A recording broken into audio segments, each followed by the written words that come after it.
Students, कैसे हैं आप सब?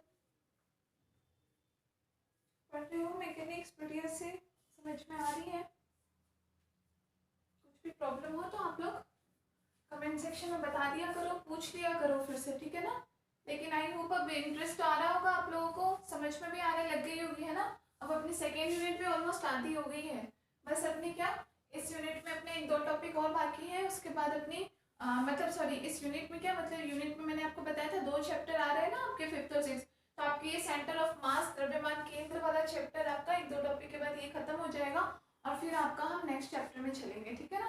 तो समझ में आ गया होगा, कुछ भी दिक्कत आ रही है तो आप लोग पूछ लिया करो, ठीक है? बीएससी पार्ट फर्स्ट,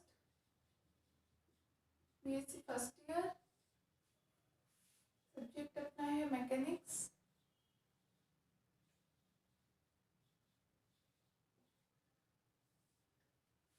और यूनिट चल रही है हमारी सेकेंड, यूनिट सेकेंड, ठीक है? क्या पढ़ रहे हैं अभी हम? टक्कर, संघट्ट, ठीक है ना? दो कणों की टक्कर किस प्रकार से होती है, क्या क्या पढ़ चुके हैं हम उसमें? टक्कर में हमने पढ़ ली एक विमीय टक्कर, और जिसमें भी इसके दो प्रकार कौन से, प्रत्यास्थ और अप्रत्यास्थ, ठीक है ना? कि दोनों टक्कर हुए कणों के बीच में क्या पिंडों की स्थिति रही टक्कर के दौरान, टक्कर से पहले और टक्कर के बाद में, क्लियर है? और उसके बाद हमने टक्कर करने के बाद में उन दोनों कणों का वेग क्या रहा, वेग में परिवर्तन तो होगा, कितना परिवर्तन होगा, क्या मान होगा, वो हमने देख लिया, प्रत्यास्थ के लिए भी अप्रत्यास्थ के लिए भी, ठीक है ना? दो दो हमने दो दो चार चार जो भी केस थे उनके वो भी पढ़ लिए कि यदि दोनों पिंडों के द्रव्यमान बराबर है तो क्या होगा, एक का द्रव्यमान ज्यादा एक का कम है तो क्या होगा, एक गतिशील है जबकि दूसरा स्थिर है तो क्या होगा, इस तरीके से जो भी पॉसिबल कंडीशंस थी हमने वो देख ली। दूसरा, प्रत्यास्थ टक्कर में हमने क्या कहा था कि संवेग और गतिज ऊर्जा दोनों कैसे रहेंगे, संरक्षित रहते हैं। किसमें? प्रत्यास्थ टक्कर के लिए संवेग और कुल गतिज ऊर्जा दोनों संरक्षित रहती है। तो गतिज ऊर्जा संरक्षित रहती है या नहीं, ये हमने देखा, निकाला भी था हमने, है ना? तो हमारे पास आया था यू इनिशियल बराबर यू फाइनल के बराबर आया था गतिज ऊर्जा, हमने डेरिवेशन भी करके देखी, ठीक है? ये तो थी प्रत्यास्थ टक्कर के लिए। अप्रत्यास्थ टक्कर के लिए हमने क्या देखा था कि हमने ये कहा था कि वहाँ गतिज ऊर्जा संरक्षित नहीं रहती, ठीक है ना? तो उसके लिए वहाँ केवल संवेग संरक्षित रहता है, तो हमने संवेग का संरक्षण नियम देखा भी। और गतिज ऊर्जा संरक्षित नहीं रहती तो हमने देखा था कि वाकई में संरक्षित नहीं थी, नहीं आई थी ना? गतिज ऊर्जा का कुछ न कुछ क्षय होता है, और क्षय कितना हुआ था लास्ट में? 50%, कि 50% तक गतिज ऊर्जा टक्कर के बाद में क्षय इसका हो जाएगा। किसमें? अप्रत्यास्थ टक्कर में। याद है सब लोगों को? क्लियर है? समझ में आ गया? कोई दिक्कत नहीं है, ठीक है? तो ये हमारी बात किसके लिए हुई थी? हमने कहा था कि जब टक्कर कैसी हो रही हो, सम्मुख हो रही हो। सम्मुख मतलब बिल्कुल एक दूसरे के आमने सामने या एक दूसरे के आगे पीछे, मतलब बिल्कुल एक सीध में चलते हुए हैं दोनों पिंड, उस अवस्था में। अब हम बात करेंगे, आज हम नेक्स्ट टॉपिक हमारा लेंगे। यहाँ तक आप लोगों ने कुछ भी प्रॉब्लम नहीं बताई, इट मीन्स मैं मान के चल रही हूँ कि आप लोगों को समझ में आ रहा है, ठीक है ना? उसके बाद में आप लोगों को आज हम पढ़ेंगे द्विविमीय टक्कर। दो विमा में टक्कर कैसे होगा? अब दो विमा में टक्कर होने का मतलब ये है कि दोनों कण अब सम्मुख नहीं होंगे, जरूरी नहीं कण आमने सामने हो, कैसी भी स्थिति में हो सकता है में टक्कर दो, ठीक है ना? तो अब हम वही वाली स्थितियां लेंगे कि जब दोनों कण अलग अलग दिशा में हो, अलग अलग डायमेंशन में हो, या दोनों एक दूसरे के साथ किसी निश्चित एंगल पे हो, कोई कोण बना रहे हो एक दूसरे के साथ। दोनों कणों की अवस्था ये भी हो सकती है कि एक यहाँ से आ रहा है, एक यहाँ से आ रहा है, यहाँ के दोनों टकरा जाए, होते हैं ऐसे टक्कर भी, ठीक है ना? तो इस प्रकार के कुछ पिंड सॉरी इस प्रकार के टक्कर के बारे में हम पढ़ेंगे, उनको हम क्या बोलते हैं? द्विविमीय टक्कर, दो विमा में टक्कर जब होती है, ठीक है? क्लियर है? चलिए, तो हेडिंग डाल दो आप, द्विविमीय टक्कर।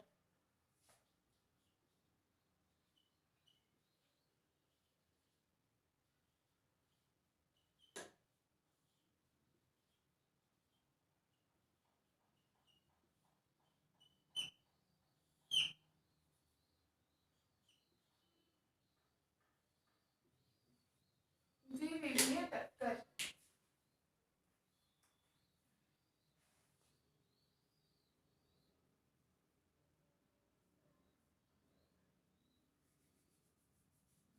ठीक है? अब सबसे पहले तो हम देखते हैं कि द्विविमीय में दोनों टक्कर करेंगे कैसे। तो सबसे पहले आप लोग इसका थोड़ा सा डायग्राम समझो। यहाँ पे क्या, अभी तक तो हम मानते थे जैसे केवल x अक्ष के सापेक्ष दोनों कण गति कर रहे हैं, तो अब हम x और y दोनों अक्षों के सापेक्ष लेंगे पिंडों को, और टकराने से पूर्व उनकी क्या स्थिति है, टकराने के बाद उनकी क्या स्थिति होगी, सबके बारे में हमें पढ़ना पड़ेगा। क्लियर है? अब जैसे मान लो हमने कोई दो द्रव्यमान ले लिए, एक द्रव्यमान हमने ले लिया यहाँ पे,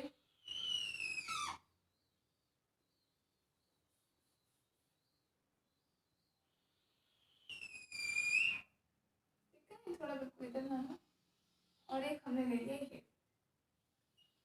द्रव्यमान हमने मान लिया m1, ये द्रव्यमान हमने मान लिया m2।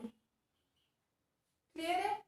दोनों द्रव्यमान m1 m2 अलग अलग हमने ले लिया। अब ये दोनों द्रव्यमान यहाँ पे कुछ ना कुछ एंगल बनाते हुए आप लोग को दिख रहे हैं, ठीक है ना? तो हम ये मान लेंगे कि ये दोनों इस बिंदु के साथ, इसको भी आप बिल्कुल फिक्स यहाँ पे कर लेना, ठीक है ना?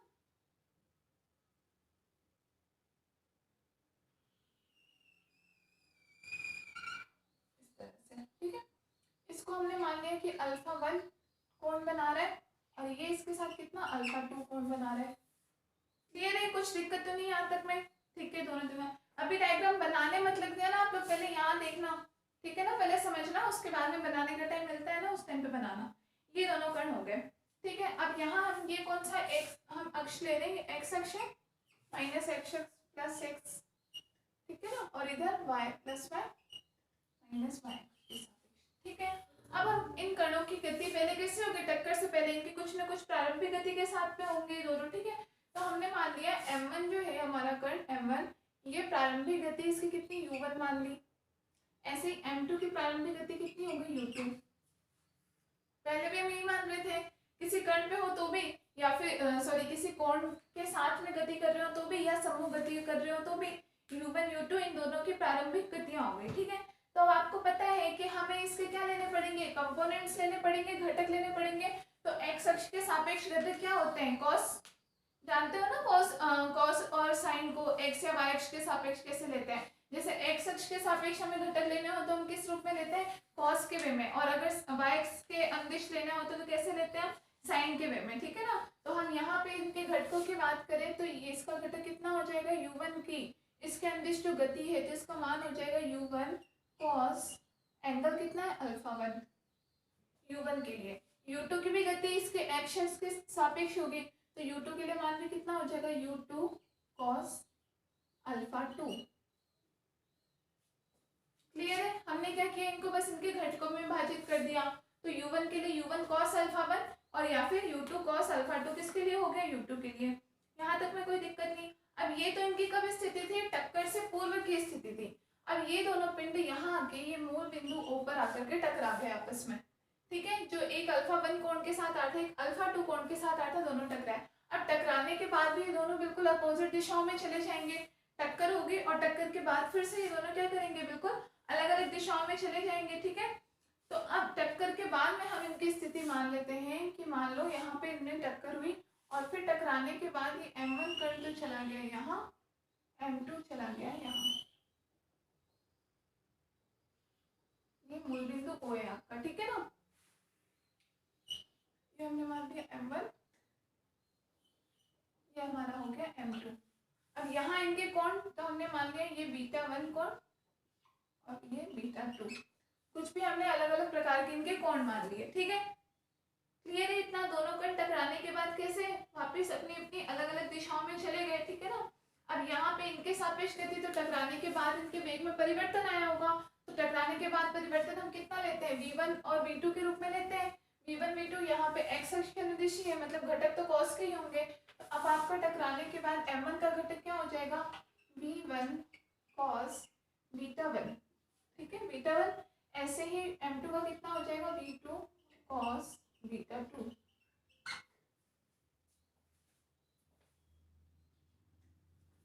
क्लियर है? m1 और m2 इन दोनों के हमने इन अक्षों के सापेक्ष घटक बता दिए। तो ये हमारी बात तो हो गई x अक्ष के सापेक्ष, ठीक है। अब हम देखते हैं कि हमारा y अक्ष के सापेक्ष क्या घटक रहता है, ठीक है।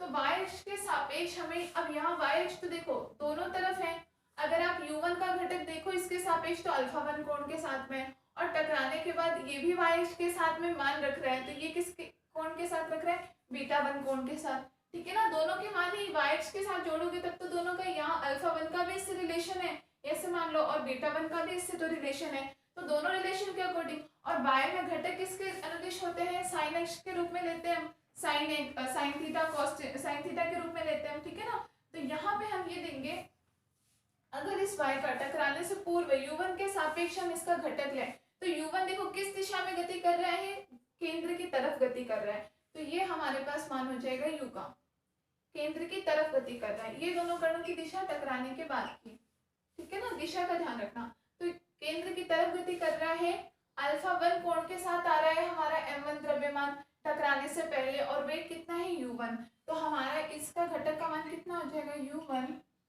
Sine alpha one. क्लियर है, किसके, m1 द्रव्यमान का टकराने से पूर्व x अक्ष के अनुदिश जो घटक था वो कितना था, u1 cos अल्फा वन, क्योंकि अल्फा वन कोण बना रहा था। अब हम इसी का टकराने से पूर्व जो u1 वेग से हमारा m1 चल रहा है कण, इसी का हम y अक्ष के अनुदिश घटक लेंगे, तो क्या लेंगे, y के अनुदिश आप जानते हो साइन के रूप में हम लेते हैं, तो हमारा वेग तो वही रहेगा u1 as it is, angle वही है अल्फा वन, लेकिन किसके लिए ले लेंगे हम, साइन के लिए, तो u1 sine alpha one. Direction ध्यान रखना, ये टकराने से पूर्व की स्थिति है u1, तो वो किसकी तरफ जा रहा है, केंद्र की तरफ जा रहा है, इसलिए हमने दिशा केंद्र की तरफ लगाई। क्लियर है इतनी बात। अब लेकिन यहीं पे साथ के साथ क्या है, टकराने के बाद अगर आप इस m1 का देखो रिलेशन, तो इस m1 का रिलेशन भी तो है y से, भाई y के ही तो ये दोनों घटक हो गए ना, एक तरीके से हम कह सकते हैं y के दोनों घटक है, एक टकराने से पूर्व भी घटक है, टकराने के बाद का भी घटक है, ठीक है। अब टकराने के बाद किधर जा रहा है, इसकी दिशा केंद्र से दूर जा रही है, टकराते समय तो टकराने से पहले केंद्र की तरफ आ रहे थे, यहाँ पे टकराए और टकराने के बाद केंद्र से दूर जा रहा है, तो इसके घटक का डायरेक्शन कौन सा हो जाएगा, ये केंद्र से बाहर की तरफ। क्लियर है। अब टकराने के बाद वेग क्या हो गया हमारा, v1 साइन, और एंगल कितना, बीटा वन। समझ में आ गया।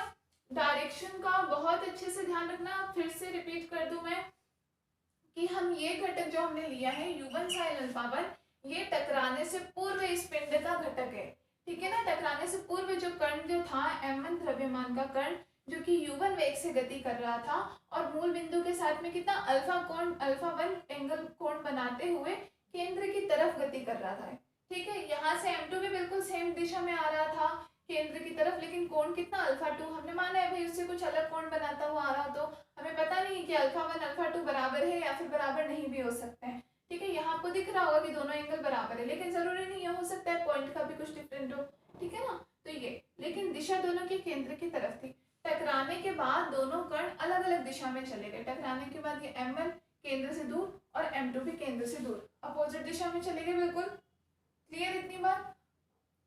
अब हमें क्या करना था, ये x अक्ष हो गया हमारा, ये y अक्ष हो गया, ठीक है। हमें इसके अनुदिश इनके वेगों को घटकों में विभक्त करना था, u1 है, u2 है और v1 और v2, इनको हमें घटकों में विभक्त करना था।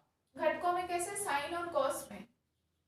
घटक में जानते हो ना, कार्तीय निर्देशांकों को अगर हम बदलते हैं इसमें इसके रूप में, साइन कॉस के रूप में बदलते हैं हम कार्तीय निर्देशांकों को, एक्स वाई अक्ष जिनको हम बोलते हैं, ठीक है ना।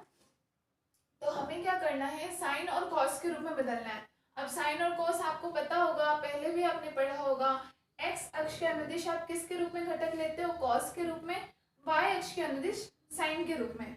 याद करने का तरीका बता रही छोटा सा, ठीक है ना। अब किस तरीके से विभक्त करते हैं उसके लिए वापस हमें पूरी वेक्टर अलजेब्रा पढ़नी पड़ेगी, तो उतना तो नहीं, उतना तो हम यहाँ एक्सप्लेन कर नहीं सकते, वैसे भी आप लोगों को आती भी होंगी ये चीज, क्लियर है, ठीक है। तो उसके रूप में तो हमने u1 का एक्स अक्ष घटक क्या हो गया, u1 cos अल्फा वन, केंद्र की तरफ इसकी दिशा थी, ठीक है। सेम u1 का y अक्ष घटक क्या हो गया, u1 sin अल्फा वन, ठीक है। बस साइन के रूप में एंगल अल्फा वन ही रहा और केंद्र की तरफ दोनों की दिशा रही। क्लियर हो गई इतना।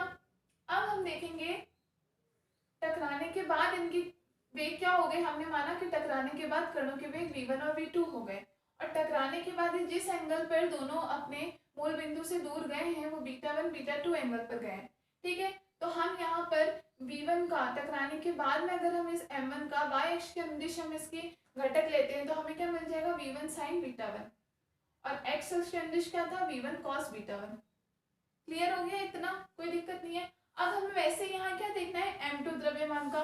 अब m2 द्रव्यमान का हमने x अक्ष के अंदिश घटक क्या देखा, u2 cos अल्फा 2, और दिशा कहाँ देखी हमने, केंद्र की तरफ जाती हुई।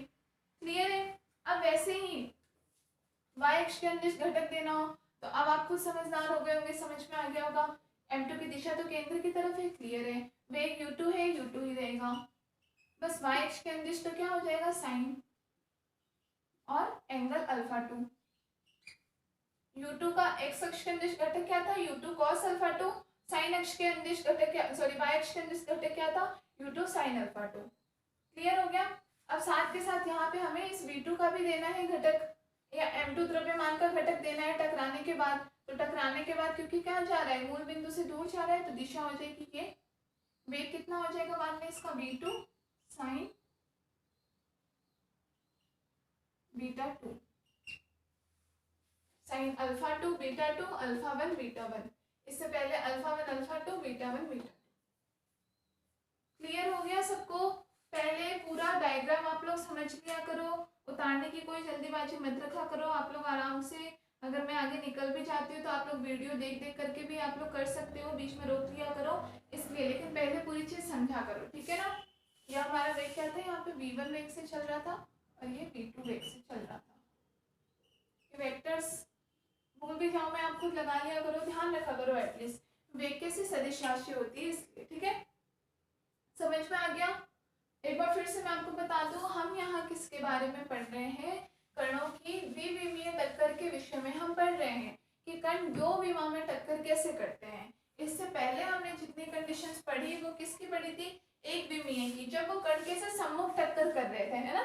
सब में हमने बीच में लाइन बनाई थी ना कि ये टकराने से पहले फिर ये टक्कर आया, तब इस स्थिति में हो गई, ये टकराने के बाद फिर अलग हो गए, और हमने सब में एक लाइन बताई थी क्या कि ये सब वन डायमेंशनल में कर रहे हैं, सीधे सीधे आकर के बस टकरा दे, कोई एंगल वेंगल का पहले हमने कोई इसमें लफड़ा नहीं लिया, ठीक है, सीधी सीधी बात की हमने। अब हमने बात की थोड़ी सी घुमा करके, क्या कि जरूरी तो नहीं है हमेशा टक्कर बिल्कुल बराबर में हो, बिल्कुल 180 के एंगल या 0 डिग्री के एंगल पे हो, ऐसा तो जरूरी नहीं है। हमें क्या जरूरी है, यहाँ पे हो सकता है कई बार कोई कोण बनाते हुए आ रहे हो, कई बार ऐसे भी तो होता है ना कि जैसे दो गली होती है, दोनों गली जैसे मान लो, जैसे ये मान लो ये दोनों गलियां हैं, बीच में मान लो कोई भी डिवाइडर है, कोई पार्क है, कुछ भी मान सकते हो आप इसको, ठीक है, कोई पार्क वगैरह है। अब इधर एक गाड़ी है, इधर एक गाड़ी है, इसको पता नहीं अभी, ठीक है, दोनों गाड़ी, वो भी अपने अकॉर्डिंग आ रहा है, गली से बाहर का नुक्कड़ है, वो भी गली से बाहर आ रहा है, तो दोनों अलग अलग एंगल पे नुक्कड़ पे आके टकरा जाएंगे।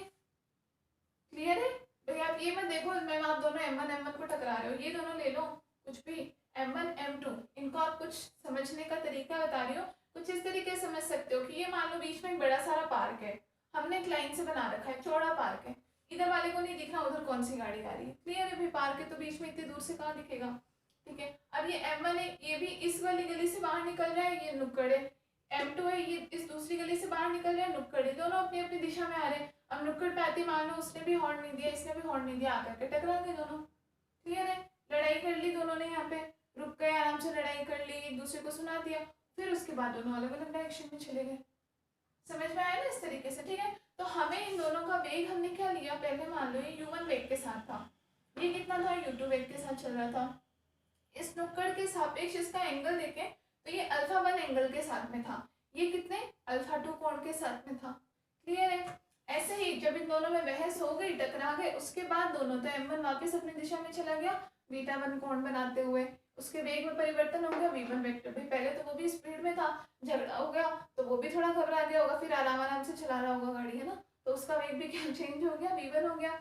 और वैसे ही इसका वेग भी, m2 का वेग भी क्या चेंज हो गया, v2 वेक्टर वेग के साथ चल गया, और कोण कितना हो गया इसका, v2। हमने माना है बीटा 1 बीटा 2 के मान हो सकता है सेम भी हो, वे बिल्कुल 45 के एंगल पे बनी हुई हो दोनों गलियां, हो सकता है, नहीं भी हो सकता है, कुछ भी, ठीक है ना, इसलिए हमने अलग अलग नाम से इनको प्रदर्शित किया है। आप इनकी जगह जरूरी नहीं है थीटा 1 थीटा 2 मान लो, कुछ भी, और कोण phi 1 phi 2 मान लो, कुछ भी कोण मान लो, क्लियर है।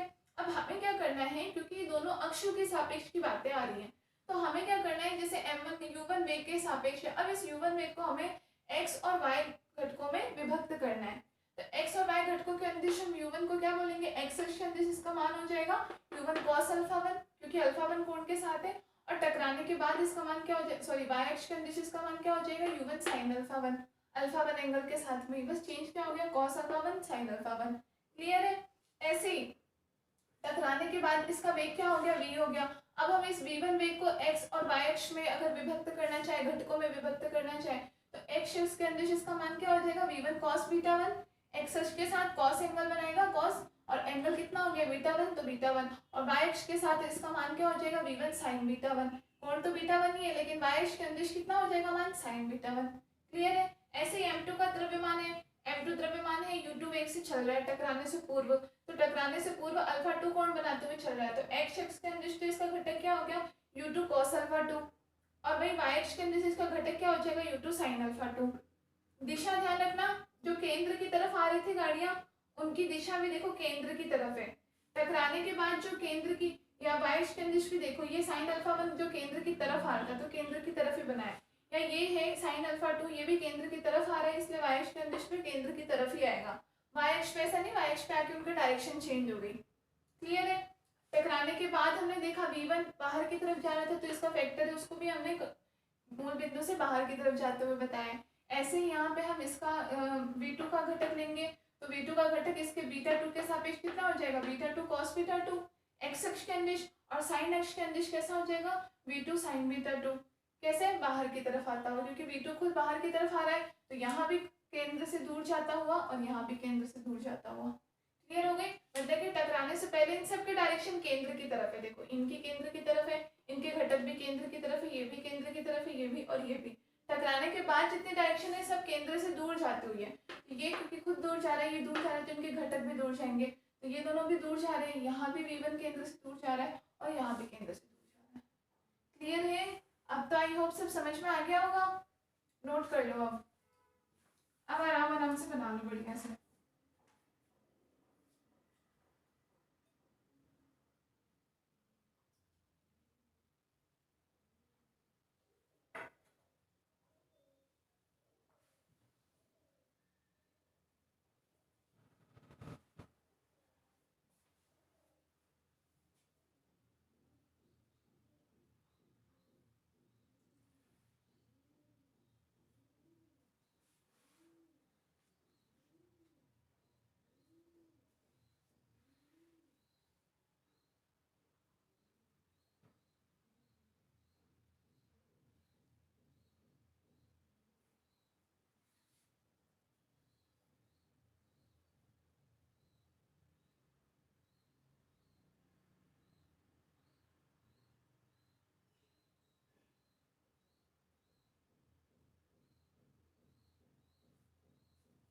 कर लिया नोट, तो आगे थोड़ा सा लिखो आप लोग।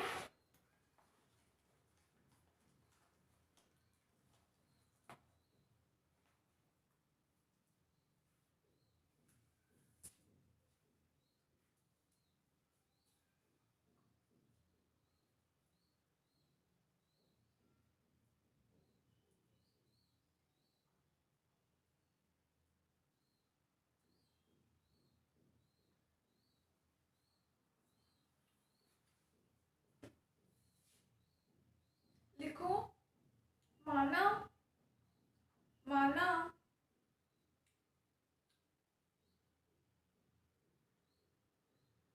m1 m2 द्रव्यमान के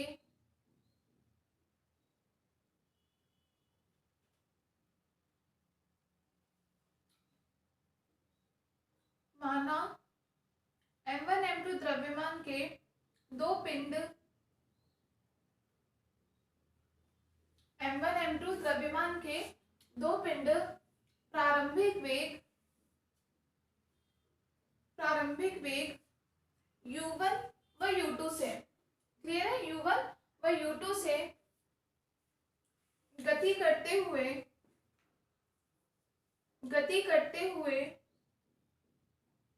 मूल बिंदु पर तिर्यक टक्कर करते हैं। तिर्यक जानते हो ना, जो तिरछी टक्कर होती है ना, इसको हम बोलते हैं तिर्यक। पहले हम लोग कोण बनाते थे इस प्रकार से, तिर्यक रेखा हम इसको बोलते थे, ठीक है ना, इधर क्या कोण बन रहा है, इधर क्या कोण बन रहा है, ऐसे ना, ये वही तिर्यक रेखा है यहाँ से यहाँ तक। तो देखो, टक्कर करते हुए U1 U2 वेग से गति करते हुए मूल बिंदुओं पर तिर्यक टक्कर करते हैं। तिर्यक टक्कर करते हैं और टक्कर के बाद ये भिन्न भिन्न दिशाओं में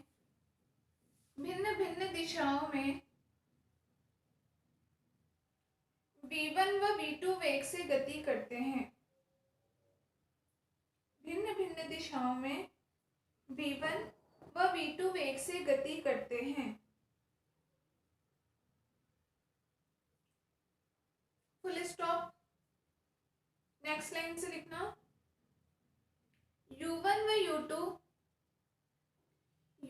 U2 क्षैतिज अक्ष के साथ, क्षैतिज अक्ष कौन सा है यहाँ हमारा, ब्रैकेट में चाहे लिख लेना, एक्स अक्ष है ना क्षैतिज अक्ष, ये होता है क्षैतिज और ये होता है ऊर्ध्वाधर। ठीक है, तो लिखना U1 व U2 क्षैतिज अक्ष, ब्रैकेट में लिख लेना एक्स अक्ष ब्रैकेट क्लोज के साथ क्रमशः α1 व α2 कोण बनाते हैं। α1 व α2 कोण बनाते हैं तथा V1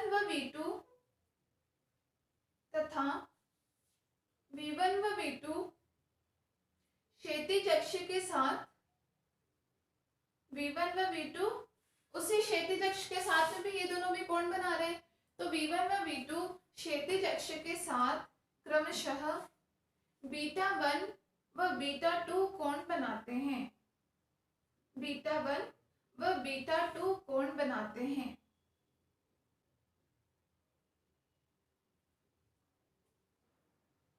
फुल स्टॉप।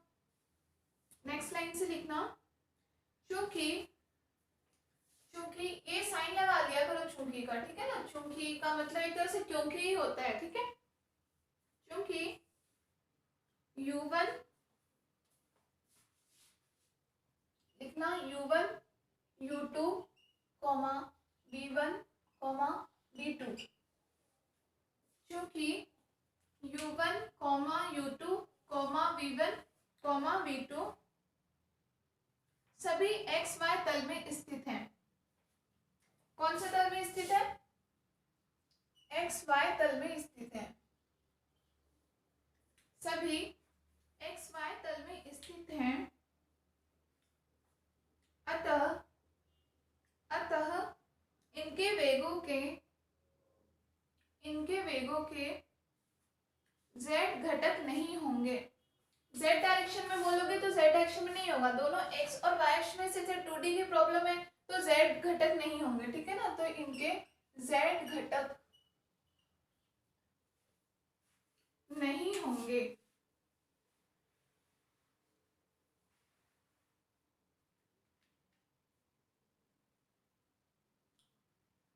लिख लिया, फुल स्टॉप।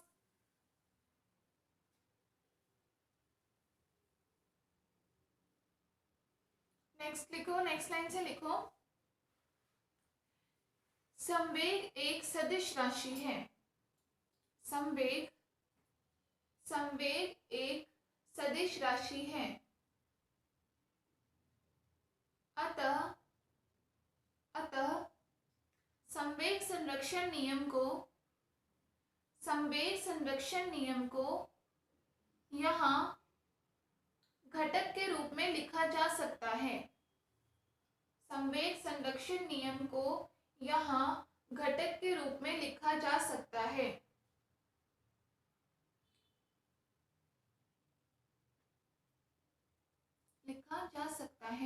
अर्थात टक्कर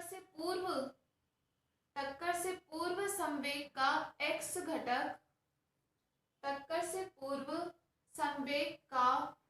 घटक, x अक्ष के अंदिश जो घटक है, टक्कर से पूर्व संवेग का x घटक टक्कर के पश्चात संवेग के टक्कर के पश्चात संवेग के x घटक के बराबर होगा। टक्कर से पश्चात संवेग के x घटक के बराबर होगा।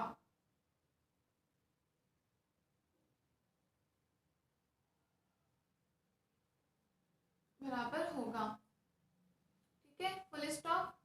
यही बात संवेग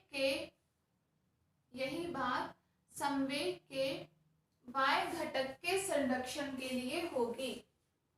यही बात संवेग के y घटक के संरक्षण के लिए होगी।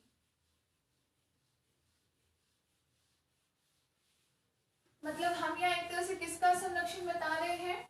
संवेग का संरक्षण, ठीक है ना। ये जो टक्कर है ये एक प्रकार से हम अभी यहाँ पे प्रत्यास्थ टक्कर का ही ले रहे हैं। आप लोगों ने जहाँ बीबी में टक्कर लिखा, चाहो तो ब्रैकेट में लिख लो प्रत्यास्थ टक्कर, ठीक है। तो प्रत्यास्थ टक्कर के लिए आपको पता है संवेग भी संरक्षित होगा और गतिज ऊर्जा भी संरक्षित होगी, ठीक है ना। तो हम यहाँ दोनों का संरक्षण नियम लेंगे। तो हमने क्या कहा, क्योंकि संवेग कैसी राशि है? संवेग एक सदिश राशि है, इसलिए टक्कर से पूर्व इनके घटक के रूप में अगर हम संवेग को ले तो यहाँ पे पहले तक तो हम क्या बोलते थे, टक्कर से पूर्व कुल संवेग बराबर टक्कर के बाद कुल संवेग, ठीक है। प्रत्यास्थ अप्रत्यास्थ सब में हमने ऐसे ले रखा है। अब यहाँ पे क्योंकि ये 2D में होने के कारण घटक में विभाजित हो गए, तो यहाँ हम क्या लेंगे कि टक्कर से पूर्व x कुल x घटक, संवेग का कुल x घटक और बराबर टक्कर के बाद संवेग का x घटक। ऐसे ही y अक्ष के लिए भी लेंगे कि टक्कर से पूर्व संवेग का y घटक और टक्कर से बाद में संवेग का y घटक, ठीक है। समझ आ गया? इस रूप में हमें लेना है। तो सबसे पहले हम लिखते हैं, अतः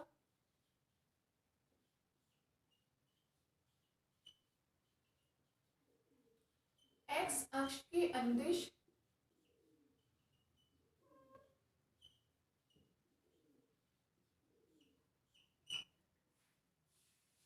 पहले हम क्या लिखेंगे, संवेग संरक्षण सिद्धांत देखते हैं। अब यहाँ दोनों के अनुदिश, अभी देखो इससे पहले तो प्रत्यास्थ टक्कर पढ़ा, अब प्रत्यास्थ टक्कर पढ़ा आपने।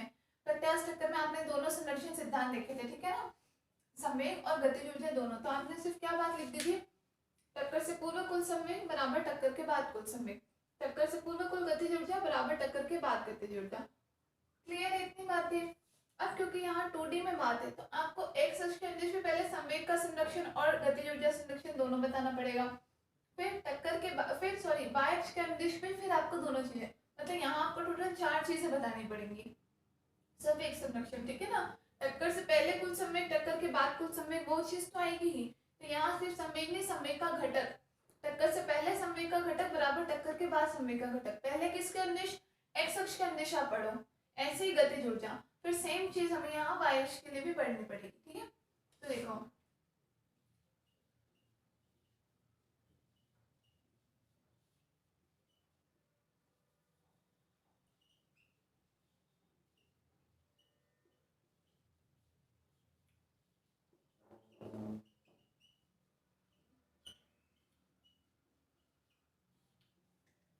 संवेग के अनुसार हम क्या बताते थे, टक्कर से पूर्व कुल संवेग, टक्कर के बाद कुल संवेग। तो यहाँ क्या हो जाएगा,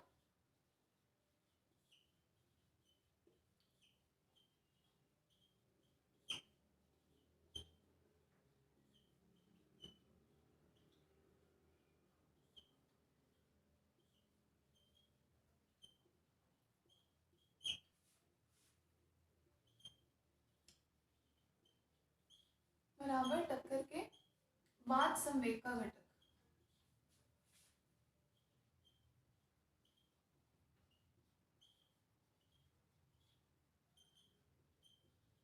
क्लियर है?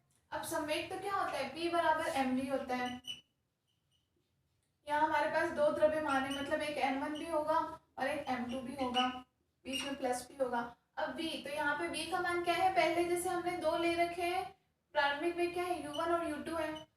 m1 के साथ u1 वेग है, m2 के साथ u2। अब इससे पहले तक तो हम सिर्फ यही तो बताते थे, m1 u1 plus m2 u2, p बराबर mv के रूप में, ठीक है। यहाँ लेकिन हमारे पास घटक है, तो u के घटक आपने क्या पढ़े थे, कॉस के रूप में भी और साइन के रूप में भी। तो पहले आप u1 के घटक बताओगे, x अक्ष के अनुदिश कॉस के रूप में क्या था, m1 u1 cos alpha 1 plus m2 u2 cos alpha 2। Clear है ना? साथ में लिया था और m2 के साथ में u2 लिया था, u2 का x अक्ष के सापेक्ष घटक क्या था, इस तरीके से लेना है। ठीक है, मतलब u का जो मान p बराबर mv में जो द्रव ये वेग हम लिखते हैं, यहाँ पे वेग को ही तो हमने घटक के रूप में विभक्त किया था, तो वेग को आप m1 के साथ में तो आप क्या ले लोगे, u1 cos अल्फा 1 कोण बना रहा था, और m2 के साथ में आप लोगे तो वेग का मान क्या ले लोगे, सिर्फ u2 नहीं, u2 का x अक्ष घटक क्या था, u2 cos अल्फा 2, इस रूप में लेना पड़ेगा आपको। क्लियर है ना, तो आप इनको क्या लिख सकते हो,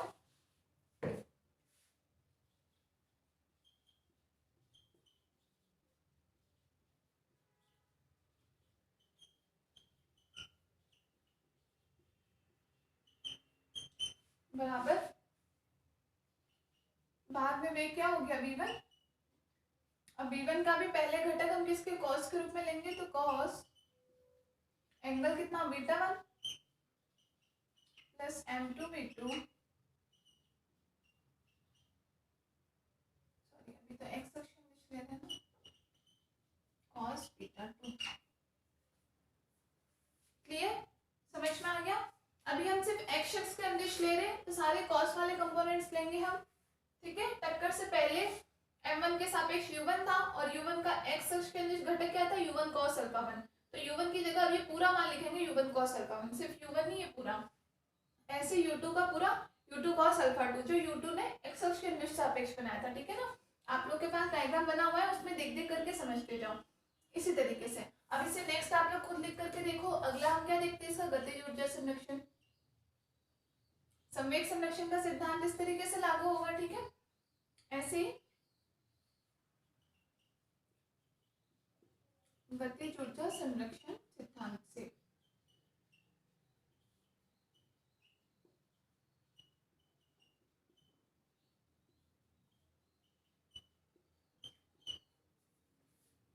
गतिज ऊर्जा संरक्षण से टक्कर से पूर्व कुल गतिज ऊर्जा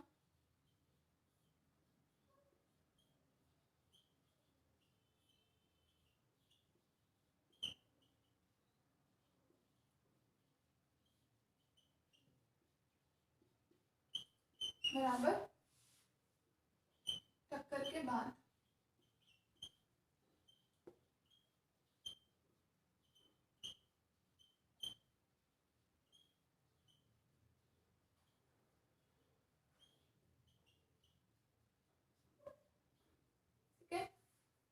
तो गतिज ऊर्जा इसके सापेक्ष क्या हो जाएगा, 1/2 m1 as it is, v का स्क्वायर होता है मतलब इसका स्क्वायर, तो u1 square cos square alpha 1।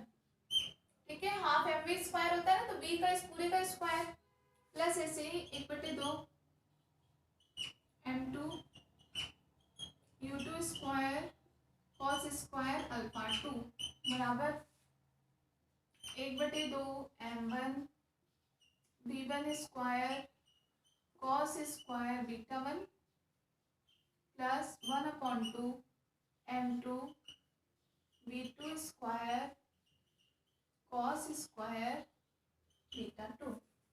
ये हमारा क्या होगा, गतिज ऊर्जा संरक्षण का सिद्धांत किसके सापेक्ष, x अक्ष के अनुदिश। नोट कर लो।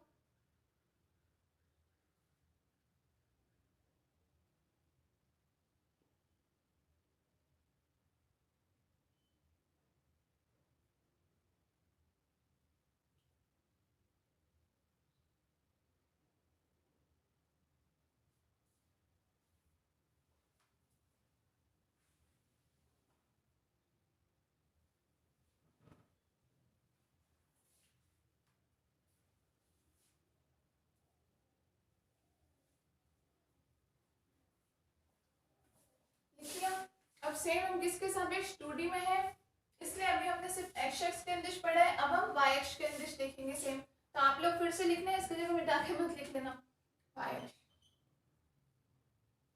अक्ष के अंदिश देखो तो संवेग संरक्षण सिद्धांत के अनुसार क्या, टक्कर से पूर्व कुल संवेग बराबर टक्कर के बाद घटक का संवेग। ठीक है, क्लियर है। अब टक्कर से पहले हमारे पास y अक्ष के अंदिश क्या क्या था, साइन के रूप में चेंज हो जाएगा। ठीक है ना, तो m1 साइन के अक्ष के रूप में u1 का घटक क्या था, u1 था, उसका साइन के रूप में घटक क्या था, यहाँ पे आ रहा था ना पीछे डायग्राम में देखो, m1u1 sin अल्फा 1 और u2 का क्या आ रहा था m2u2 sin अल्फा 2। क्लियर है? तो उस फॉर्म में लिख लो बस इसको। तो m1u1 इसकी जगह हमारे पास क्या हो जाएगा sin अल्फा 1 प्लस m2u2 का भी इसके सापेक्ष क्या था sin अल्फा 2 y के सापेक्ष sin अल्फा 2। क्लियर है? ऐसे ही टक्कर के बाद v1 का भी y के अंदिश क्या था m1v1 sin बीटा 1। एंगल तो चेंज हो गया था लेकिन y के अंदिश क्या हो जाएगा sin। अब इसका क्या हो जाएगा v2 का m2v2 sin बीटा 2। यह हमारा हो जाएगा y अक्ष के अंदिश संवेग संरक्षण का सिद्धांत। क्लियर है? सेम गतिज ऊर्जा संरक्षण का सिद्धांत देखो तो टक्कर से पूर्व कुल गतिज ऊर्जा बराबर टक्कर के बाद कुल गतिज ऊर्जा। ठीक है? बस क्या चेंज आ जाएगा सेम जो चेंज यहाँ किया वो यहाँ पे हमारे पास क्या आ जाएगा साइन स्क्वायर अल्फा 1। यहाँ पे हमारे पास half m2u2 square sine square alpha 2 1/2 m1v1 square sine square beta 1 और m2v2 square sine square beta 2।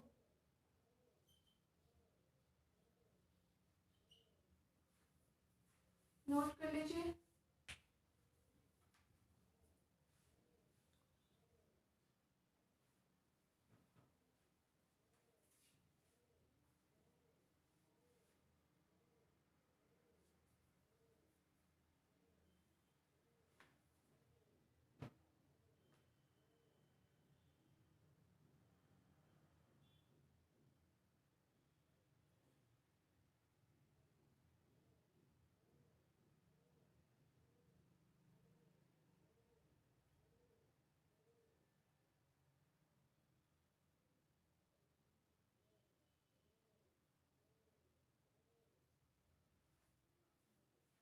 ठीक है? तो ये थी आपकी टक्कर। हमने कंडीशन देखी किसमें 2 डायमेंशनल में द्विविमीय टक्कर के बारे में हमने पढ़ा। इसमें इससे ज्यादा आपका कुछ नहीं है, बस इतनी सी बात है। आपको बस ये मान आना चाहिए। ठीक है? ये लिखने आना चाहिए। ज्यादा से ज्यादा एग्जाम में कोई डेरिवेशन आया या कुछ क्वेश्चन आया, आपको हो सकता है कोई कोण का मान मान ले पूछ ले, अल्फा 1 का मान पूछ ले, एग्जाम में पूरा मान नहीं देगा वो। ठीक है? अगर क्वेश्चन इस पे वैसे आपके कभी इस पे क्वेश्चन आया हुआ नहीं है, हाँ ठीक है, डेफिनेशन पूछ सकते हैं। ज्यादा से ज्यादा सिर्फ इतना ही पूछेंगे कि द्विविमीय टक्कर में वेग के घटकों को किस प्रकार रूपांतरित करें, इतना कुछ। तो उसमें सफिशिएंट है, आपको डायग्राम बनाना है, उतनी थ्योरी लिखनी है और इतना आप कर दो, इतना सफिशिएंट है। ठीक है? हो सकता है साथ में कोई न्यूमेरिकल दे तो न्यूमेरिकल में फिर वो पूरा नहीं कराएगा, या तो सिर्फ एक्स अक्ष के अंदिश ही देगा या वाई अक्ष के अंदिश ही देगा। ठीक है ना? क्योंकि इतना बड़ा न्यूमेरिकल देता नहीं है। और उसमें क्या पूछ सकता है, हो सकता है कोई कोण का मान पूछ ले, तो आपके पास 2 इक्वेशन है, इनको आप सॉल्व करके कोण का मान निकाल लो। या फिर कोई वेग का मान पूछ सकता है या द्रव्यमान का, तो वो मतलब बिल्कुल इजी टर्म है। आपको बस ये इक्वेशन फाइंड आउट करने आनी चाहिए। जो भी मैंने न्यूमेरिकल्स आपको बताए हैं कि अगर आएगा तो ऐसा आएगा, बाकी अभी तक आपके इस पे न्यूमेरिकल आया हुआ नहीं है, इसीलिए आप लोगों को ज़्यादा टेंशन लेने की जरूरत नहीं है। यहाँ बस हमें देखना था कि संवेग और गतिज ऊर्जा किस प्रकार संरक्षित रहती है, एक्स अक्ष के अंदिश पे, वाई अक्ष के अंदिश पे। यहाँ ध्यान बस इतना रखना है कि अभी तक हम बस एक बार बता देते थे कि ये संवेग संरक्षित और ये गतिज ऊर्जा। यहाँ हमने चेंज क्या किया है कि पहले एक्स अक्ष के अंदिश देखा था, अब वाई अक्ष के अंदिश देखते हैं। क्लियर है? तो ये आपका हो गया कंप्लीट।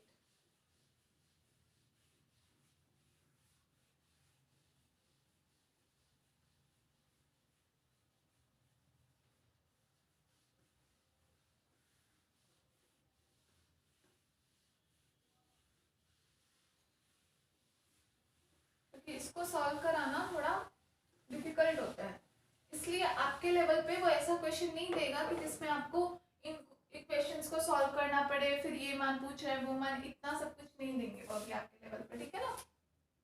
नेक्स्ट देखो, नेक्स्ट टॉपिक, ये द्विविमीय टक्कर का हेडिंग हो गया आपका कंप्लीट। तो टक्कर से रिलेटेड हमने पूरा पढ़ लिया। ठीक है?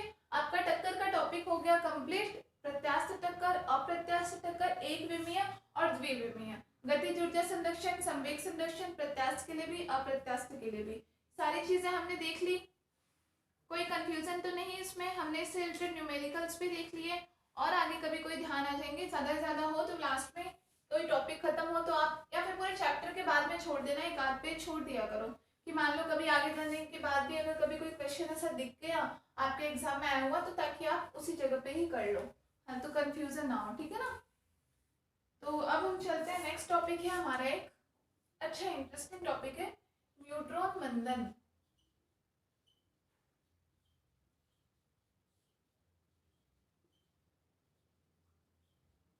न्यूट्रॉन मंदन, न्यूट्रॉन्स का मंदन, या इसको हम हिंदी में क्या सॉरी इंग्लिश में क्या बोल सकते हैं, न्यूट्रॉन मॉडरेशन।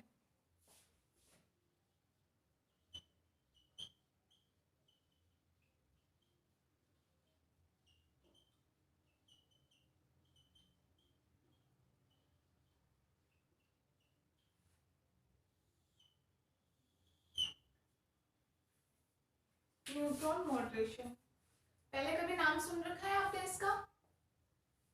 किसी ने सुना हो, थोड़ा थोड़ा ध्यान आ रहा हो तो मैं आपको याद दिला दूं कि ये 12th क्लास में आता है। ये 12th क्लास में आप लोगों ने न्यूक्लियर का जो भी पार्ट पढ़ा, परमाणु पढ़ा, नाभिक पढ़ा, उसमें आप लोगों ने क्या श्रृंखला अभिक्रियाएं पढ़ी होगी, न्यूक्लियर रिएक्टर पढ़ा होगा, वहीं पे हमने न्यूट्रॉन अवमंदन भी पढ़ा था।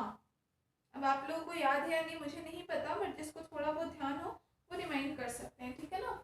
वही वाली चीज है ये, ऐसा नहीं है वहां पे भी ऐसा ऐसा आया था, सेम वही चीज है ये न्यूट्रॉन मंदन। अब यहाँ पे हम देख रहे हैं, हम इसका क्या यूज देखना चाहते हैं, टक्कर से रिलेटेड क्यों है ये चीज भी, टक्कर से रिलेटेड टॉपिक ही है ये न्यूट्रॉन मंदन का भी, ठीक है ना। एक तरह से आप इसका एक एप्लीकेशन मान सकते हो, टक्कर का एक अनुप्रयोग मान सकते हो, इसका एग्जाम्पल मान सकते हो, कुछ भी। देखो न्यूट्रॉन मंदन मतलब नाम से आप क्या समझ रहे हो कि न्यूट्रॉन्स का मंदन करना, मंदन मतलब उसकी गति को कम करना, न्यूट्रॉन की गति को कम करना। होते हैं ना अवमंदन, जैसे हम बोलते हैं अवमंदित गति भी होती है ना, आप लोग आगे पढ़ोगे। तो जैसे न्यूट्रॉन का मंदन, न्यूट्रॉन की गति को कम करना, ठीक है। अब न्यूट्रॉन की गति हमें क्यों कम करनी है, तो देखो जैसे आप सबने उस टाइम पढ़ा होगा न्यूक्लियर रिएक्टर होता है, क्लियर है।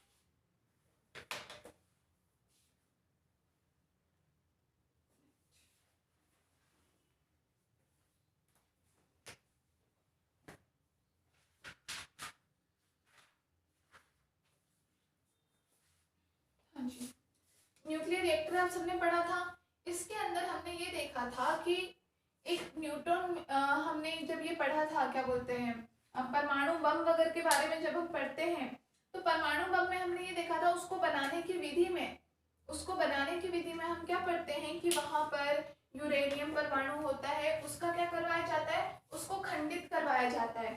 पढ़ा था कि परमाणु जब हम न्यूट्रॉन की विखंडन की अभिक्रिया पढ़ते हैं, ठीक है ना, तो हमें वहां पे क्या करता है यूरेनियम परमाणुओं का विखंडन करवाया जाता है, फिर वो आगे न्यूट्रॉन्स में टूटते हैं, फिर वो आगे और न्यूट्रॉन्स में वो अभिक्रिया चलती रहती है, जिसको हम क्या बोलते हैं श्रृंखला अभिक्रिया कहते हैं, ठीक है ना। कुछ इस प्रकार का इसमें आप लोगों को डायग्राम भी अगर ध्यान हो तो कुछ इस तरीके से हम देखते थे, ये होता है नाभिक के अंदर पूरे में इस प्रकार से लगे होते हैं हमारे अलग अलग छोटे छोटे पैकेटों में बना करके, और फिर इसके अंदर अभिक्रिया क्या करवाई जाती है कि एक न्यूट्रॉन की इस पर बमबारी करवा दी जाती है, इस पर यूरेनियम परमाणु काम में लेते हैं, ये तो आप लोग को ध्यान होगा, ठीक है ना। तो इस पर एक न्यूट्रॉन की बमबारी करवा देते हैं, मतलब उससे विस्फोट करवाते हैं। विस्फोट करवाते ही क्या होता है, वो यूरेनियम परमाणु विखंडित होता है और बहुत सारे अन्य यूरेनियम, मतलब उसके साथ में मेन कोई पार्टिकल तो निकलता ही है, कोई नाभिक निकलता है, उसके अलावा बहुत सारे न्यूट्रॉन निकल जाते हैं, ठीक है। ये जो नए न्यूट्रॉन निकलते हैं ये क्या होते हैं, इनकी गति बहुत तेज होती है, बहुत फास्ट, मतलब मेगा इलेक्ट्रॉन वोल्ट की रेंज की गति होती है। मेगा इलेक्ट्रॉन वोल्ट समझते हो, मेगा 10⁶ होता है यूनिट, ये सारे मतलब तो जानते होंगे ना आप लोग, मेगा गीगा आता होगा ये तो। मेगा का मतलब कितना होता है 10⁻⁶, माइक्रो का मतलब कितना होता है 10⁻⁻⁶। ध्यान है आप लोगों को, न्यूमेरिकल्स में हम इतनी जगह यूज में लेते हैं क्योंकि डायरेक्टली मेगा इलेक्ट्रॉन वोल्ट का मतलब तो पता होगा। इलेक्ट्रॉन वोल्ट क्या होता है, इलेक्ट्रॉन की हम एनर्जी वगैरह जिस फॉर्म में देते हैं इसका मान कितना होता है 1.6 इंटू 10⁻⁻19 वोल्ट के बराबर कह सकते हो आप इसको, होता है मान, ठीक है। मेगा का मतलब क्या होता है, देखो जैसे मैं आप लोग को एक्स्ट्रा चीजें बताती हूँ, पता हो तो बहुत अच्छी बात है, जिनको नहीं पता है वो भी देख लो। आपके आपके पास जैसे हम जब बहुत बड़ी वैल्यू आती है ना, उसको छोटा करने के लिए हम इस रूप में लिख देते हैं। अब मान लो मेगा का मतलब है 10⁻6, 10⁻6। अब मैं 10⁻6 कोई वैल्यू के बाद में मैं थोड़ी ना 1 2 3 4 5 6 जीरो लगाती रहूंगी। अब मान लो एक बार मेगा तक तो लगा ही दिया, ज्यादा जीरो आगे फिर क्या करेंगे, उसको शॉर्ट फॉर्म में करने के लिए हम क्या करते हैं, इन सारी घातों को एक बार हम लिख देते हैं 10⁻6। अब इस 10⁻6 को क्या बोलते हैं, मेगा बोलते हैं। ऐसे ही सबको हमने बांट रखा है। 10 की घात आप पॉजिटिव वे में लो तो भी, और 10 की घात नेगेटिव वे में लो तो भी। कैसे, देखो 10⁻3 क्या होता है आपका, किलो। जिनको नहीं पता हो लिख भी लेना आप लोग, 10⁻3 कितना किलो होता है ना, 1000 किलो। ठीक है, ऐसे ही 10⁻6 मेगा, 10⁻9 गीगा। ये जो आप लोग पढ़ते हो ना, अच्छा अभी नेट आप लोग यूज में ले रहे हो सब, तो नेट में आप लोग नहीं 2 GB मिलता है या फिर कितने MB मिलता है, उसमें GB MB क्या होता है, बाइट ही तो होती है। जी का मतलब गीगा ही तो होता है, गीगा बाइट बाइनरी फॉर्म में मिलता है, तो उसमें वहाँ पे बाइट मिलती है। अब आपको डेटा तो आपको किलो में मिलेगा नहीं ना, कि इतने किलो डेटा मिल रहा है एक दिन में, ऐसा नहीं मिलता, बाइट के फॉर्म में मिलता है। अब बाइट कितना, गीगाबाइट, मतलब आप देख लो 10⁻9 बाइट आपको मिलती है उसमें डाटा। मेगाबाइट होता है, MB जो हम बोलते हैं मेगाबाइट, वो उससे थोड़ा कम होता है, 10⁻6 फॉर्म में होता है। क्लियर है ना। KB होता है वो किलोबाइट होता है, तो ओनली 10⁻3 ही मिलता है, थोड़ा सा मिलता है KB। ठीक है, ये मतलब होते हैं उनके। ऐसे ही 10⁻12 होता है, इसको हम क्या बोलते हैं, टेरा। तो इसको हम T से प्रदर्शित करते हैं, ये मेगा, ये गीगा और ये टेरा। अब इनको मत बोलना कि इनको हिंदी में लिखवा दो, यही मतलब होता है। हिंदी में भी ज्यादा ज्यादा आप गीगा ऐसे लिख लोगे इसको, इसका हिंदी में मतलब नहीं होता। ठीक है, ये सिर्फ यूनिट्स है, इनमें हिंदी इंग्लिश नहीं होती। क्लियर है ना। तो ये हमने कहा 10 की घात, देखो सारी पॉजिटिव घातें लिए हमने, 10⁻3 6 9 12। आगे भी और होते हैं, आप एटलीस्ट इतना तक ध्यान रखो, वो सफिशिएंट होता है। और एटलीस्ट आपके सारे न्यूमेरिकल्स तो इसके अंदर अंदर में आ जाते हैं। इसमें भी आपकी ये 10⁻9 12 ये भी कभी कभी काम में आती है, ज्यादा यूज तो ये दोनों ही आते हैं, 10⁻3 10⁻6। क्लियर है। ऐसे हमारा माइनस में भी होता है, जैसे 10⁻−6 को हम क्या बोलते हैं, माइक्रो, सॉरी पहले 10⁻−3 लें, इसको क्या बोलते हैं, मिली। मिली 10⁻−6 को हम क्या बोलते हैं, माइक्रो। इसको हम इससे म्यू से दिखाते हैं, माइक्रो। ठीक है ना। कभी अगर हम ये लिख दें, जैसे कि आप लोग वो नहीं पढ़ते, क्या बोलते हैं, जैसे किसी परमाणु की रेडियस हमें बतानी, त्रिज्या बतानी होती है, उसका रेंज कितना बताते हैं हम। जैसे हमने बता दिया, मान लो 1 माइक्रो एंगस्ट्रॉम के बराबर है, तो कितना होगा, 10⁻−6 एंगस्ट्रॉम के बराबर उसकी रेंज होगी, कुछ भी मतलब। ठीक है, माइक्रो को इस प्रकार से प्रदर्शित करते हैं। उसके बाद 10⁻−9, 10⁻−12। ठीक है, तो इस प्रकार से इनके अलग अलग मान होते हैं। जिनको ध्यान नहीं हो वो भी ध्यान कर लेना ये मान, तो आपको समझ में आना। डेटा जो आपको मिलता है, अभी तो आप लोग भी और कुछ नहीं पता, तो भी आप लोगों को नेट प्लान तो सबको पता होता है कितना प्लान मिल रहा है, लेकिन उसका मतलब भी पता है कि हम बोलते हैं 2 GB एक दिन का मिल रहा है, मतलब कितना आपको मिल रहा है उसमें डेटा, 2 × GB का मतलब 10⁻9। इतनी बाइट्स आपको मिल रही है एक दिन में खर्च करने के लिए। ये होता है नेट का हिसाब किताब। ठीक है ना, बाइट्स में ही चलता है वो।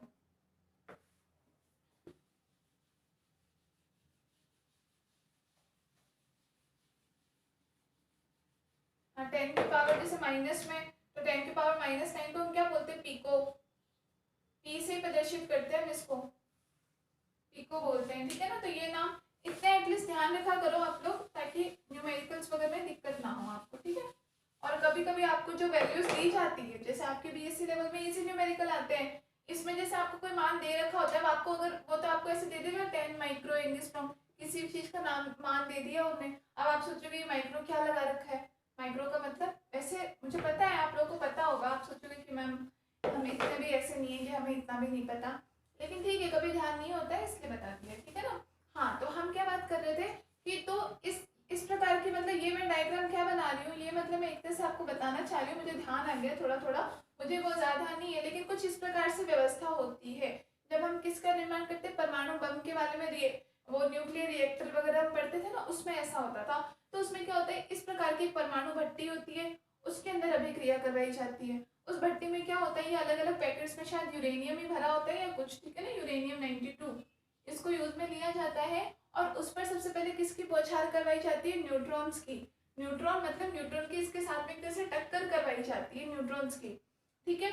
इसके टक्कर के बाद में क्या होता है, शायद एक कुछ क्या निकलता है, जो एक मेन पार्टिकल निकलता है कुछ, वो मुझे भी ध्यान नहीं है, और प्लस उसके साथ में और भी न्यूट्रॉन्स निकल जाते हैं।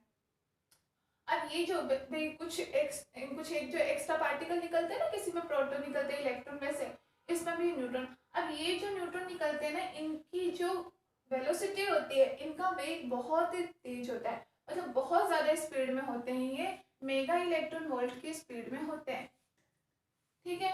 अब हमें क्या होता है, श्रृंखला अभिक्रिया में क्या होती है कि फिर यहाँ से दो न्यूट्रॉन निकल गए, अब ये दोनों न्यूट्रॉन अगले यूरेनियम पे करेंगे, अब ये एक यूरेनियम से टकराएगा, ये एक यूरेनियम से, मान लो फिर इसने आगे दो न्यूट्रॉन निकाल दी, इसने भी आगे दो न्यूट्रॉन निकाल दिए, अब ये न्यूट्रॉन आगे टक्कर करेगा तो ये एक से दो न्यूट्रॉन बन जाएंगे, इसमें एक से दो न्यूट्रॉन बन जाएंगे, इसमें दो न्यूट्रॉन बन जाएंगे, फिर इसमें दो न्यूट्रॉन बन जाएंगे, तो इस तरीके से बढ़ते जा रहे हैं ना, इसीलिए इस अभिक्रिया को हम श्रृंखला अभिक्रिया कहते हैं, ठीक है ना। तो हाँ, तो बता दें क्या चाह रही हूँ मैं यहाँ पे न्यूट्रॉन का मंदन, कि यही वाले जो न्यूट्रॉन जो निकलते हैं ना, इनकी स्पीड पहले जो न्यूट्रॉन था उनसे बहुत ज्यादा तेज होती है, फिर इससे, अब ये इतना तेज था, इससे जो न्यूट्रॉन निकलेगा वो इससे भी ज्यादा तेज रहेगा, उससे निकलेगा वो उससे भी बहुत ज्यादा तेज रहेगा, तो करते करते न्यूट्रॉन की स्पीड इतनी ज्यादा तेज हो जाती है कि भाई हम इस न्यूट्रॉन को निकाल के करते क्या है, इसकी अभिक्रिया इस यूरेनियम के साथ करवाते हैं ताकि इस यूरेनियम का विखंडन हो सके, ठीक है।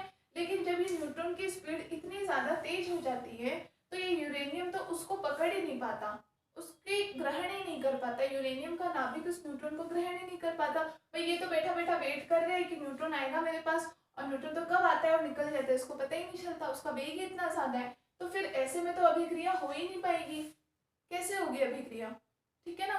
तो इसीलिए फिर क्या होता है, तो इसमें अभिक्रिया की जो प्रायिकता होती है, प्रोबेबिलिटी, प्रायिकता जो होती है अभिक्रिया की, वो क्या होती है, कम हो जाती है, अभिक्रिया हम जैसे चाहते हैं वैसे नहीं हो पाती है, ठीक है।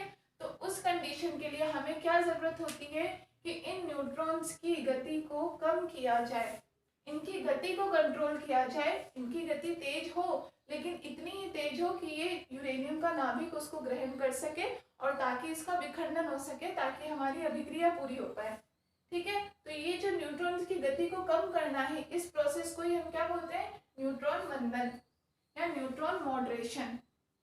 क्लियर है, समझ में आया होगा, अच्छा भी लगा होगा ना, मुझे पसंद है टॉपिक।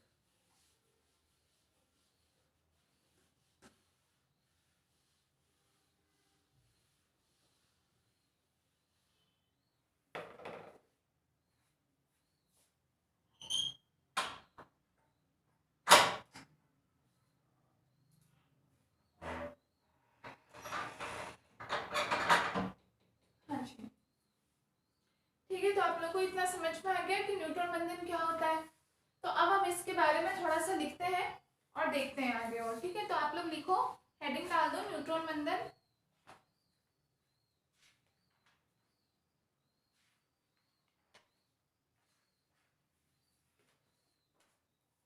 न्यूट्रॉन बंधन लिखवाने की जरूरत है क्या वैसे तो, चलो थोड़ा बहुत लिख लो। देखो, परमाणु भट्टियों में परमाणु भट्टियों में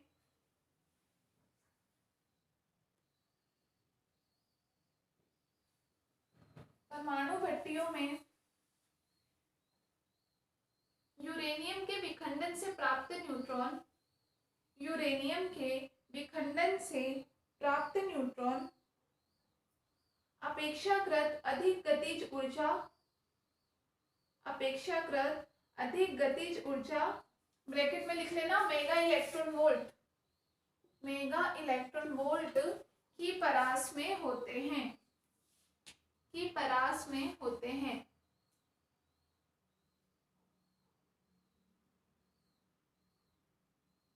की परास में होते हैं, परंतु इन न्यूट्रॉन्स की गतिज ऊर्जा में वृद्धि के साथ गतिज ऊर्जा में वृद्धि के साथ विखंडन प्रक्रिया की प्रायिकता तेजी से घटती है क्योंकि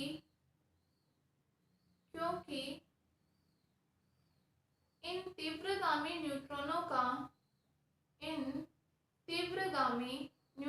का यूरेनियम परमाणुओं द्वारा ग्रहण नहीं हो पाता। मतलब यूरेनियम के परमाणु इनको क्या कैप्चर ही नहीं कर पाते, इनको ग्रहण ही नहीं कर पाते, ठीक है ना। इसीलिए यह आवश्यक हो जाता है कि इन न्यूट्रॉनों का वेग काफी कम कर दिया जाए या इन्हें मंदित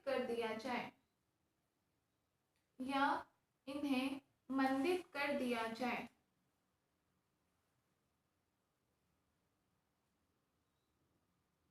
ताकि इनकी ऊर्जा घटकर इलेक्ट्रॉन वोल्ट के परास में आ जाए। मेगा इलेक्ट्रॉन वोल्ट से घटके इलेक्ट्रॉन वोल्ट के परास में आ जाए। कौन आ जाए? इनकी गतिज ऊर्जा, किसकी? न्यूट्रॉन्स की परास में आ जाए।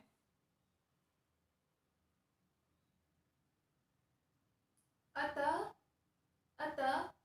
हम कह सकते हैं कि मंदन की प्रक्रिया आवश्यक है।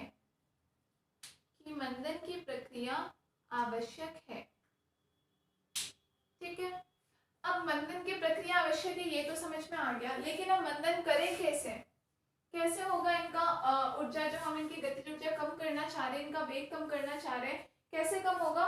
तो उसके लिए क्या होता है, एक पदार्थ कोई भी हम ले लेते हैं जिसको हम कहते हैं मंदक पदार्थ कि मतलब जैसे कि आप एग्जांपल ये समझ लो कि जैसे मान लो अगर कोई मान लो एक बच्चा है, ठीक ठाक एज का बच्चा, अगर दौड़ रहा है बहुत फास्ट, नहीं रुक, उसको अगर मान लो अपन रोकना चाह रहे, वो नहीं रुक रहा, वो दौड़े जा रहा है, उसको रोकने के लिए अपन क्या कर सकते हैं? या मान लो कोई आदमी अगर बहुत ही स्पीड गाड़ी में जा रहा है, जैसे कि हाँ ये अच्छा एग्जांपल है, देखो जैसे कि बहुत स्पीड गाड़ी में जा रहा है, उसके स्पीड को कम करने के लिए रोड्स पे क्या लगे होते हैं? स्पीड ब्रेकर लगे होते हैं, ठीक है ना। वहां जाते ही अपने आप ही उसको स्पीड कम करनी होती है। स्पीड ब्रेकर्स इसलिए तो लगे होते हैं रोड पे ताकि आपकी स्पीड कंट्रोल्ड रहे, थोड़ी थोड़ी दूर पे लगा दिए जाते हैं ताकि आप बहुत ज्यादा फास्ट नहीं चलो, ठीक है ना। तो जैसे इसको वेग को कम करने के लिए स्पीड ब्रेकर लगा होता है, वैसे ही न्यूट्रॉन के मंदन के लिए हम क्या करते हैं? कोई मंदक पदार्थ लगा देते हैं। अब मंदक पदार्थ से हमारा मतलब क्या है कि उस पदार्थ का इतना वेट हो कि वो इसको रोक सके, ठीक है ना। अब या तो मान लो कि न्यूट्रॉन जो बहुत छोटा सा है लेकिन बहुत फास्ट जा रहा है, अब उसको रोकने के लिए क्या जरूरी कि आगे बहुत बड़ा सा कुछ ना कुछ हम पदार्थ रख देते हैं कि वो आके उससे टकराएगा और रुक जाएगा। क्लियर है? तो मंदक पदार्थ बहुत बड़ा से मतलब ये नहीं है कि बहुत बड़ा कोई एक लोहे का गोला लेके रख दे, ऐसा नहीं होता। पदार्थ होते हैं कुछ भी, लेकिन हाँ ये है कि इसका द्रव्यमान इतना हो कि वो इसकी गति को कंट्रोल कर सके। ऐसा नहीं हो कि न्यूट्रॉन इसको भी क्रॉस करके चला जाए।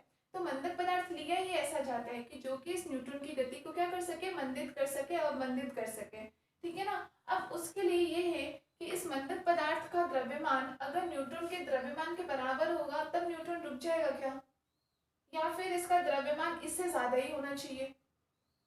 पता करने की बात है कि भाई मंदक पदार्थ हम कितने द्रव्यमान का लें। अगर कोई तो ये भी बोल सकता है ना भाई आप इसके बराबर द्रव्यमान का ले लो तो भी काम चल जाएगा, जैसे अपने इक्वल द्रव्यमान से टकराएगा तो भी वो रुक जाएगा, गति कम तो हो ही जाएगी भाई, हमें बिल्कुल रोकना तो है नहीं, गति उसकी कम करनी है, इलेक्ट्रॉन वोल्ट की परास में लाना है, ठीक है ना। या कोई ये बोलेगा कि नहीं इसके इक्वल को वाले को तो वो टक्कर दे करके हटा देगा, उससे थोड़ा हैवी लो, तो वो हमें देखना है कि भाई कौन सी स्थिति में ये रुक जाता है, मंदक पदार्थ कैसा होना चाहिए, ठीक है ना। तो आगे लिखो, मंदन की प्रक्रिया में न्यूट्रॉन की मंदक पदार्थ के परमाणुओं के नाभिकों के साथ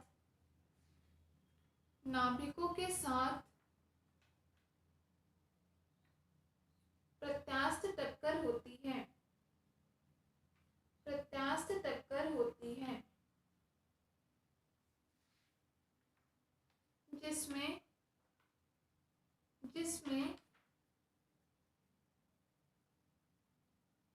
न्यूट्रॉन की गतिज ऊर्जा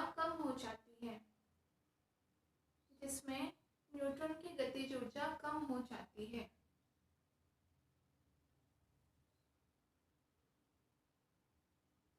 ठीक है, क्लियर। तो अब हमें देखना है, डेरिवेशन करनी पड़ेगी हमें, अब देखना ही पड़ेगा कि भाई मंदक का द्रव्यमान हम क्या लें। देखो, सबसे पहले हम क्या मान लेते हैं, माना न्यूट्रॉन का द्रव्यमान हमने ले लिया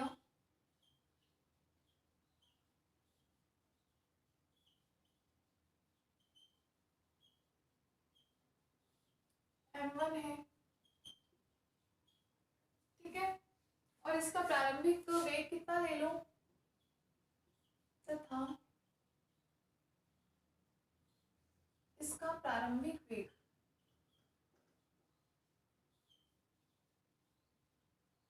u1 मान लेते हैं, u1 है, ठीक है। अब दूसरा पिंड इसके साथ कौन सा हो जाएगा, मंदक का द्रव्यमान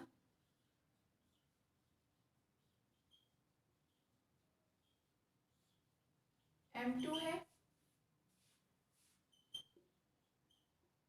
जिसका प्रारंभिक द्रव्यमान m2 है,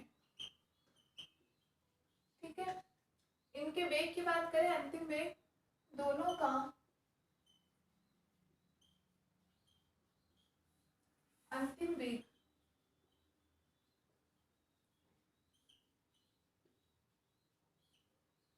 क्रमशः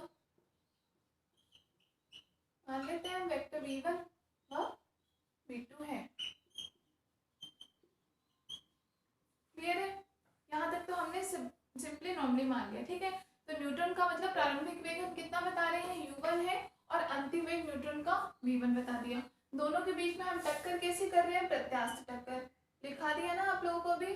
दोनों कैसा टक्कर करते हैं, इस कंडीशन में प्रत्यास्थ टक्कर करते हैं, क्लियर है इतना। तो सबसे पहले जैसे अगर हम न्यूट्रॉन की प्रारंभिक गतिज ऊर्जा की बात करेंगे, पहले इसकी गतिज ऊर्जा कितनी होगी, न्यूट्रॉन की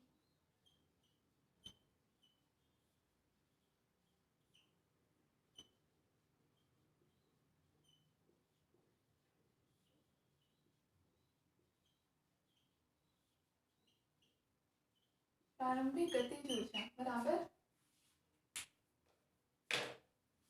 कितना मान लिया हमने, 1/2 m1 u1 स्क्वायर हो जाएगा, समीकरण 1, ठीक है। न्यूट्रॉन की क्या हो गई, प्रारंभिक गतिज ऊर्जा के बराबर मान दिया, चाहो तो आप इसको k इनिशियल मान लो, प्रारंभिक गतिज ऊर्जा k इनिशियल इसके बराबर होगी, ठीक है।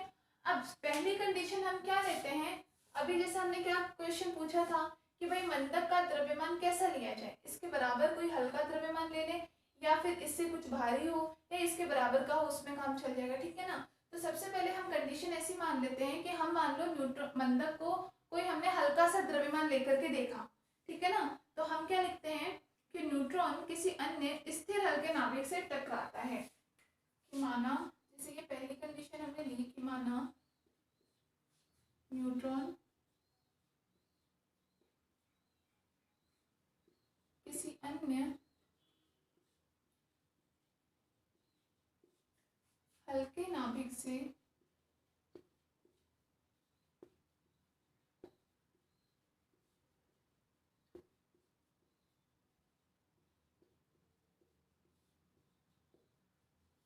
टकराता है, ठीक है। तो टक्कर के बाद में इसकी गतिज ऊर्जा कितनी हो जाएगी? टक्कर से पहले इतनी है, अब टक्कर के बाद गतिज ऊर्जा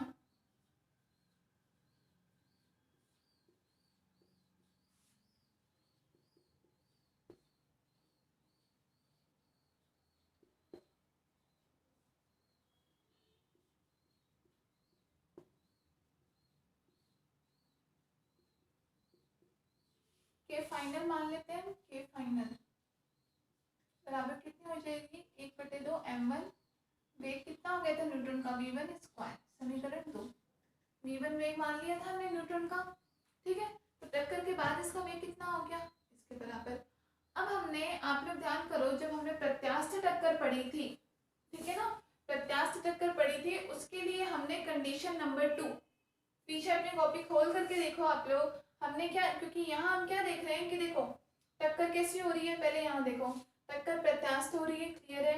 m1 द्रव्यमान हमारे क्या है? न्यूट्रॉन है, जो कि बहुत स्पीड में ही चल रहा है। अब मंदक को तो हमें क्या करना है? मंदक को बस रखना है हमें कि वो उसके वेग को कम करे। मंदक खुद भी अगर स्पीड से चलने लग जाएगा आगे आगे, तब तो कोई मतलब ही नहीं है। तो मंदक को तो बस हमें रास्ता ब्लॉक करने के लिए रखना है। तो मंदक क्या होगा? स्थिर रखा रहेगा, मतलब कि m2 द्रव्यमान कैसे है? यहाँ पे स्थिर हो गया, क्लियर है। तो हमने जो प्रत्यास्थ टक्कर पढ़ा था, अब आप लोग देखो पीछे, उसके लिए कंडीशन नंबर 2 हमने पढ़ी थी कि जब m2 द्रव्यमान स्थिर हो, उस कंडीशन में वेग v1 कितना हो गया था टक्कर के बाद? m1 द्रव्यमान का टक्कर के बाद में वेग v1 कितना आया था जब m2 द्रव्यमान हमारा कैसा हो? स्थिर हो। तो आप लिख लो, हम जानते हैं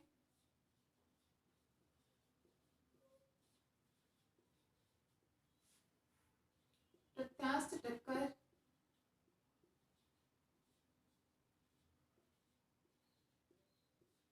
ब्रैकेट में लिख दे रही हूँ स्थिति सेकंड, ताकि आप लोग को ध्यान रहे, ठीक है ना। स्थिति सेकंड, जब m2 कैसा हो?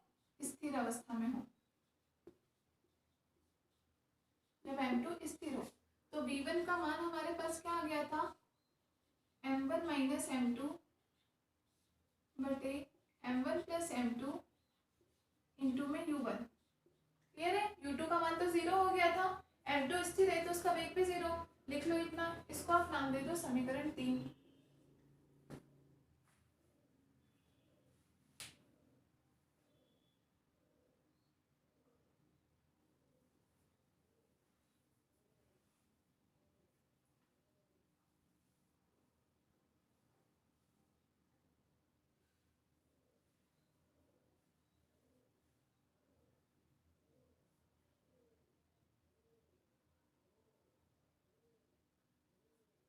ठीक है, तो अब ये v1 का मान अगर हम इस समीकरण 2 में रख देते हैं v1 में, तो क्या मिल जाएगा?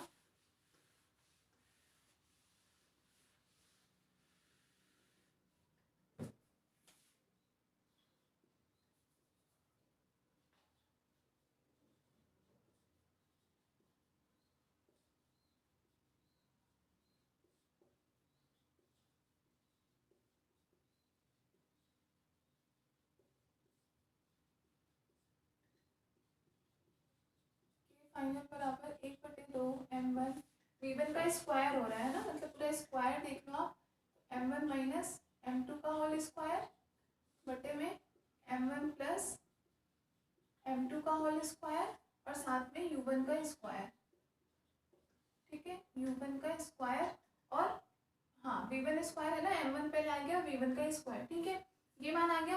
अब हमें क्या करना है? इसे बस थोड़ा सा सॉल्व करना है, क्लियर है। तो देखो, चाहे आप इसको इस तरीके से लिख लो, 1/2 m1 u1 स्क्वायर इंटू में क्या बच जाएगा? m1 माइनस m2 का स्क्वायर बटे में m1 प्लस m2 का होल स्क्वायर, ठीक है। और हाफ m1 u1 किसकी प्रारंभिक ऊर्जा के बराबर आया था समीकरण 1 से? किसके बराबर? हमने उसको बोला था k इनिशियल के बराबर।